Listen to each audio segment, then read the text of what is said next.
Hi Leon, good session yesterday. Hope you found it helpful. Just going to run through a couple of points now we discussed in the session. In terms of the main issue we had in terms of your inconsistency, mainly came from kind of the disconnect you were getting with your left arm away from your chest. Now I think you knew your club went behind you, went a bit flat, and you got the club a bit laid off.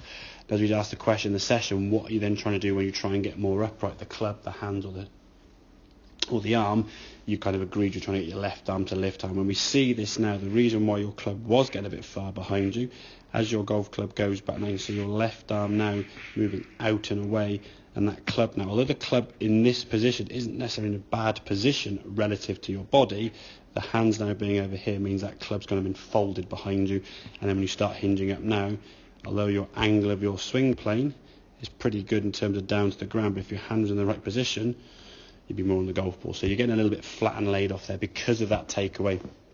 And with the left arm moving away from the chest that much, you've then got to try and reconnect your body on the way down. And when you did that, that often involved dropping the arm in, which then leads to that sort of inside and hooky one, especially with the driver, or bottoming the club up very early, hitting the ground heavy, as you said you did on occasions with the long club. So we can get the sensation that club's working back. If you watch these drills you were doing, they were really, really good.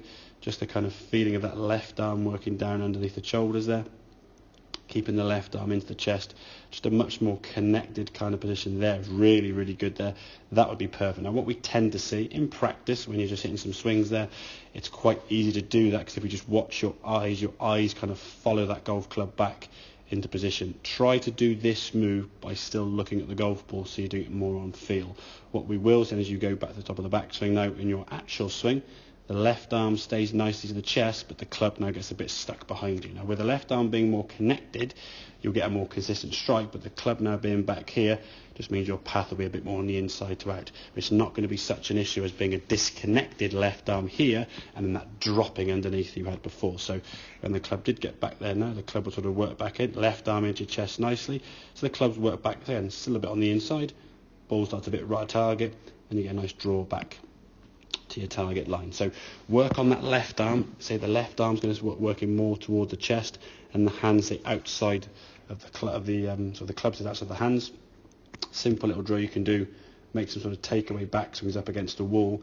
Ideally speaking, that club shouldn't be hitting the wall until it gets a lot higher. So you can work on that to get that feeling of where the club points.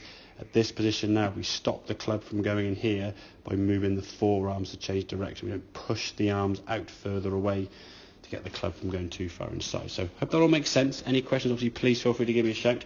If you're down the drive range, get some shots or on the golf course with your mates, film some swings and feel free to send them through to me.